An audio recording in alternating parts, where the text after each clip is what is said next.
Well बाबा लोग कैसे हो। तो स्पाइडरमैन ब्रांड न्यू डे का ट्रेलर आ चुका है जिसके लिए हम सालों से इंतजार कर रहे थे, पर ट्रेलर ने नाम बड़े दर्शन छोटे वाले वाइब दी है क्योंकि ब्रांड न्यू डे से बहुत ज्यादा एक्सपेक्ट करा जा रहा था और मार्वल ऐसे ठंडे ठंडे ट्रेलर निकालेगा तो मूवी खतरा में हो सकती है बाबा। अब गवर्नमेंट में कुछ नहीं है यार बहन। खैर अभी हम करते हैं फुल ट्रेलर को break down scene by scene जिससे आइडिया सेट हो सके कि मूवी हमें क्या क्या प्रॉमिसेस दे रही है। सोचो तुम्हारी लाइफ में सब कुछ था, दोस्त, प्यार, एक आइडेंटिटी, और एक दिन तुम खुद डिसाइड करते हो कि दुनिया तुम्हें भूल जाए। लेकिन असली सवाल यह है कि क्या स्पाइडरमैन ने सिर्फ दुनिया को पीटर पार्कर भुलाया है या खुद को भी।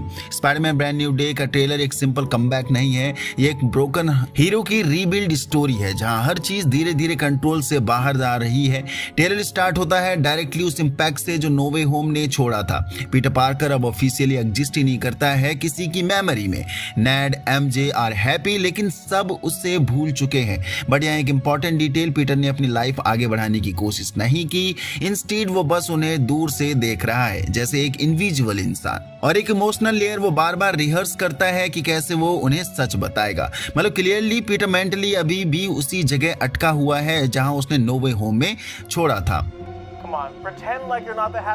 बाकी ट्रेलर में हमें व्हाट्सएप डेंजर ट्विस्ट देखने को मिलता है। यस, एक पावरफुल शॉट आता है जो व्हाट्सएप डेंजर वाइब देता है, लेकिन यहाँ मीनिंग बिल्कुल रिवर्स है। माइल्स मोरालेस के लिए वो मोमेंट कॉन्फिडेंस का था, यहाँ पीटर के लिए वो एक साइलेंट स्ट्रगल है। वो जंप करता है लेकिन उस जंप में एक्साइटमेंट नहीं, सिर्फ एक आदत है, एक रिस्पॉन्सिबिलिटी है जो उसे निभानी ही निभानी है। स्पाइडरमैन। बाकी ट्रेलर हमें साइकोलॉजिकल ब्रेकडाउन भी दिखाता है पीटर पार्कर का। एक सीन में पीटर कैफे में बैठा है और नेड उसके पास से कैजुअली निकल जाता है और पीटर बस उसे देखता रह जाता है। अब ये नॉर्मल नॉस्टैल्जिया नहीं लगता, ये थोड़ा अनकंफर्टेबल फील देता है क्योंकि वो एक्टिवली उनकी लाइफ ऑब्जर्व कर रहा है। यहाँ एक सबटल क्वेश्चन उठता है, क्या पीटर सिर्फ प्रोटेक्ट कर रहा है या वो इमोशनली मूव ऑन नहीं कर पा रहा है। खैर ये काफी दर्दनाक था। By God acting Tom Holland कर रहा है, पर दर्द मुझे हो रहा है बाबा।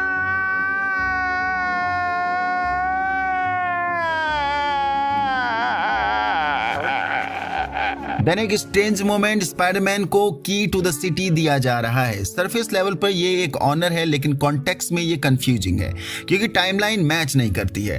तो दो ऑप्शंस हैं, या तो ये फ्लैशबैक है या फिर कुछ पॉलिटिकल चेंज हुआ है। मे बी किंगपिन का इन्फ्लुएंस खत्म हो गया है। लेकिन जब पीटर बाद में उस की को देखता है तो वो एक इमोशनल ट्रिगर बन जाता है, एक ऐसी लाइफ का रिमाइंडर जब सब कुछ सिंपल था।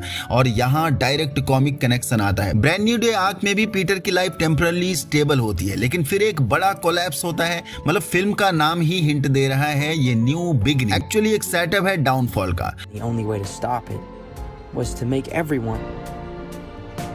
पनीसर की एंट्री टोटल मोरल कॉन्फ्लिक्ट थी। सो एंट्री होती है पनीसर की फ्रैंक कैसल अपनी आइकॉनिक बैटल वैन के साथ। और सबसे इंटरेस्टिंग डिटेल, स्पाइडरमैन उसे नाम से बुलाता है फ्रैंक। मतलब दोनों पहले भी मिल चुके हैं, मींस वो जानते हैं एक दूसरे को। लेकिन यहाँ एक क्लियर कॉन्ट्रास्ट है, दोनों सेम मिशन पे हैं लेकिन मेथड्स बिल्कुल अपोजिट हैं। पनीसर के लिए सॉल्यूशन सिंपल है, किल द प्रॉब्लम, खत्म करो। स्पाइडरमैन के लिए सेव नो मैटर व्हाट, सिर्फ प्रॉब्लम पर ध्यान दो। एंड एक हिडन डिटेल, स्पाइडरमैन को उस वैन का फील ही नहीं होता, पूरी वैन तोड़कर नीचे गिरता है और उसे दर्द का एहसास ही नहीं होता। जबकि फ्रैंक की एक बार के लिए हालत खराब होती दिखी है, मतलब उसका स्पाइडर सेंस ग्लिच कर रहा है जो धीरे धीरे खत्म होते भी नजर आया है हमें ट्रेलर में। बाकी हमने देखा अब एमजे की लाइफ कंप्लीटली चेंज हो चुकी है, वो किसी और के साथ है और स्ट्रॉन्ग चांस है कि वो पॉल हो, कॉमिक का एक काफी कंट्रोवर्शियल कैरेक्टर। लेकिन एक चीज नोटिस करने वाली है, एमजे के रूम में स्पाइडरमैन की फोटोज हैं, जैसे उसके सबकॉन्शियस में कुछ बाकी है, वो याद नहीं कर पा रही है लेकिन फील कर रही है कि स्पाइडरमैन उसकी लाइफ का पार्ट है। एंड मैं चाहता हूं कि एमजे बेबी याद कर ले अपने पीटर भाई को, वरना मर जाएगा मेरा दोस्त। बाकी अब स्टोरी का मेन कॉन्फ्लिक्ट स्टार्ट होता है। पीटर की बॉडी चेंज हो रही है, वो गिरता है, अनकॉन्शियस होता है और फिर एक वेब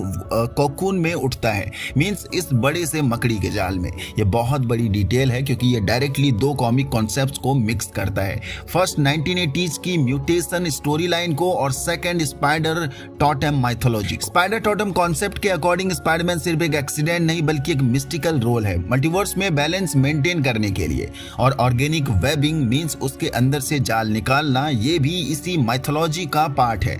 मतलब पीटर अब सिर्फ साइंस एक्सपेरिमेंट नहीं रहा है, वो कुछ और बन रहा है। एंड ये पॉइंट लिटरली हिट करता है मूवी को डीपली जानने के लिए जो कि हमें 31 जुलाई को मिलने वाली है, स्पाइडरमैन ब्रांड न्यू डे। बाकी ट्रेलर में हम देखते हैं एंट्री होती है ब्रूस बैनर की, जो पीटर की कंडीशन एनालाइज कर रहा है, लेकिन आयरनी ब्रूस को पीटर याद ही नहीं है। मींस फक हाउ, ब्रूस को तो याद होना ही चाहिए। बाकी एक और स्ट्रेंज चीज, वो ह्यूमन फॉर्म में है, जबकि लास्ट टाइम वो स्मार्ट हल्क मोड में था। मतलब ऑफ स्क्रीन कुछ बड़ा चेंज हुआ है अपने ब्रूस बैनर भैया के साथ, और ब्रूस कंफर्म करता है पीटर का डीएनए म्यूटेट हो रहा है। स्टम्प पर इन फ्यूचर और डीपली बात करेंगे कॉमिक कनेक्शन के साथ। सब सिचुएशंस और सीरियस हो जाती हैं। पीटर के पावर्स इनहेंस नहीं, अनस्टेबल हो रहे हैं। उसकी सेंसेस इतनी सेंसिटिव हो गई हैं कि एक पानी की बूंद भी उसे डिस्टर्ब कर देती है। मतलब ये इवोल्यूशन नहीं है, ये ब्रेकडाउन है पीटर पार्कर के लिए।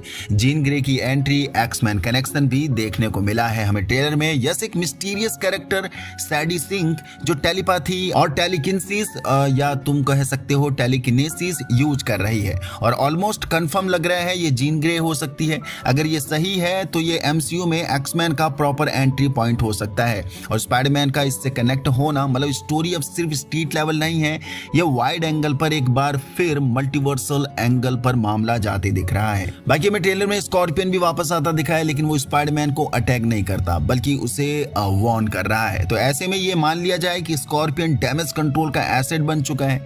कॉमिक्स में भी कई बार विलेंस को फोर्स किया जाता है सिस्टम के लिए काम करने के लिए, और यहाँ टारगेट हो सकता है जीन ग्रे स्कॉर्पियन के लिए। बाकी ट्रेलर के एंड में एक इमोशनल मोमेंट आता है, स्पाइडरमैन और एमजे का फेस टू फेस इनकाउंटर, और उसी वक्त पनिशर का डायलॉग आता है, you are losing it kid. मतलब क्लियर सिग्नल है पीटर की मेंटल स्टेट और उसकी बॉडी दोनों एक साथ कोलैप्स हो रही हैं। बाकी हमें रिवर्थ थीम इंट्रोड्यूस होती है, जो कि मे बी कॉमिक ट्रिब्यूट होगा। एक आइकॉनिक विजुअल, अमेजिंग फैंटेसी, #15 का रिक्रिएशन। ये वही कॉमिक है जहां स्पाइडरमैन फर्स्ट टाइम इंट्रोड्यूस हुआ था, एंड एक line, spiders go through 3 cycles of death and रिवर्थ वाला कॉन्सेप्ट दिखता है। सो अगर हम काउंट करें तो infinity war, physical death, no way home, identity death, और अब ट्रांसफॉर्मेशन जो हमें ब्रांड न्यू डे में दिख रहा है।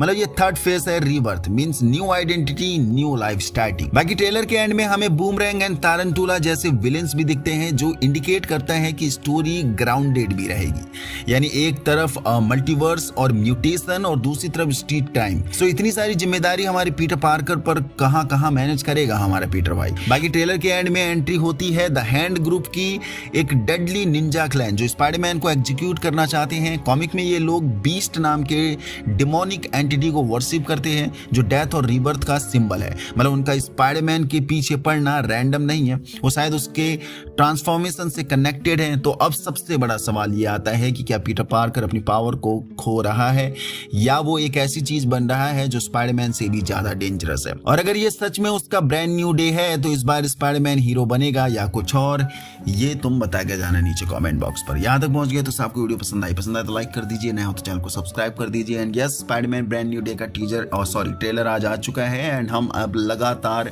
ऐसे ही बात करने वाले, क्योंकि बहुत से कैरेक्टर इसमें इंट्रोड्यूस करे गए हैं। सो कॉमिक कंपैरिजन की मदद से हम ब्रेक डाउन करेंगे कि क्या हमें 31 जुलाई यानी मूवी में देखने को मिल सकता है। सो देखते हैं।